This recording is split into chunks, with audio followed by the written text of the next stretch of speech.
नमस्कार. मी डॉक्टर प्रतिभा पवळ आवटे, स्पंदन super speciality clinic Aurangabad येथे hormone तज्ज्ञ म्हणून कार्यरत आहे. आज आपण प्रायमरी नॉक्टर्नल इन्युरेसिस या आजाराबद्दल माहिती घेणार आहोत. प्रायमरी नॉक्टर्नल इन्युरेसिस म्हणजे काय?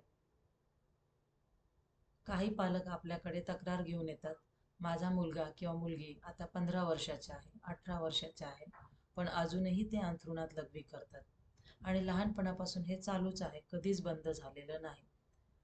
याला आपण प्रायमरी नॉक्टर्नल इन्युरेसिस म्हणतो. याचे कारण काय? 100 व्यक्तीला जर असा त्रास असेल तर त्यातल्या 90% व्यक्तींना महत्त्वाचं कारण असतं लहान वयामध्ये टॉयलेट ट्रेनिंग व्यवस्थित न झाल्यामुळे असे होते.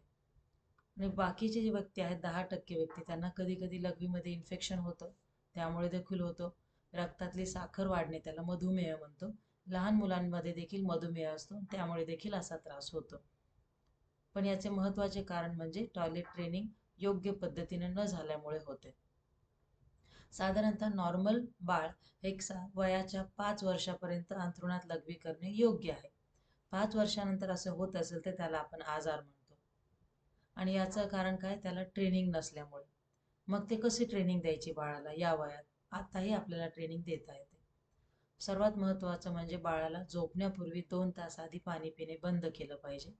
साधारणतः बाळ रात्री 10 वाजता झोपत असेल तर 8 वाजताच जेवण देणं, शेवटचं पाणी दिवसभरातलं 8 वाजताच द्यायचं आहे.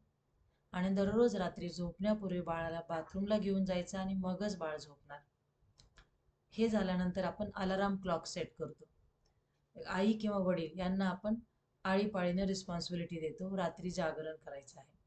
साधारणतः अलाराम लावायचा आहे. बाळ 10 वाजता झोपल्यानंतर 12 वाजताचा अलाराम, 2 वाजता, पहाटे 4 वाजता आणि सकाळी 6 वाजेपर्यंत दर 2 तासाचा अलाराम लावायचा.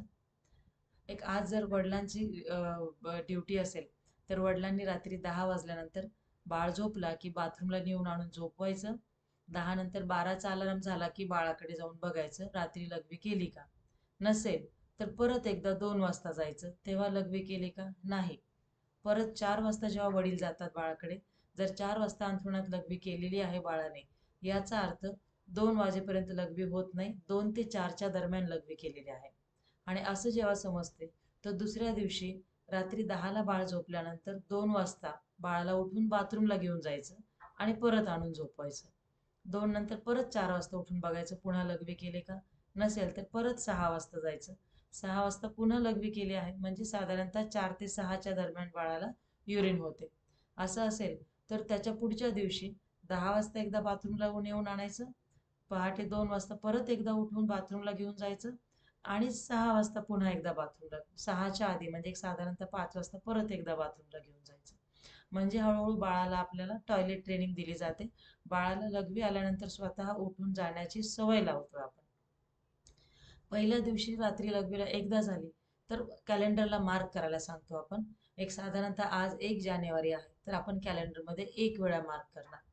दुसऱ्या दिवशी 2 जानेवारीला बाळाला लघवी होत असेल तर त्यावेळेला परत 1 वेळेला मार्क करणार.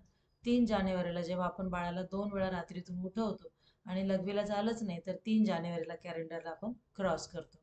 आणि साधारणतः आई आणि वडील या दोघांनीही आळीपाळीनं रात्री जागरण करून बाळाला टॉयलेटला उठवणं गरजेचं आहे आणि कॅलेंडर मार्क करणं गरजेचं आहे. की पहिल्या आठवड्यामध्ये साधारणतः आठवड्यातले 5 दिवस बाळाला लघवी होणार, 2 दिवस होणार नाही. पुढच्या आठवड्यामध्ये 3च दिवस लघवीला होणार, 4 दिवस होणार नाही. आणि त्याच्या पुढच्या आठवड्यामध्ये साधारणतः 10 दिवस तरी हा गॅप पडेल, लघवी होणार नाही. आणि जसं जसं आपण बाळाची ट्रेनिंग करत जातो साधारणतः 5 ते 6 महिन्यांमध्ये हा रात्री लघवीला होण्याचा त्रास 100% थांबतो. त्यावेळेला बाळाला स्वतः जाग येते रात्री उठवल्यानंतर, 2 वाजता म्हणा, 5 वाजता, जी आपण सवय लागली त्याप्रमाणे. आणि हा त्रास 100% बंद होतो.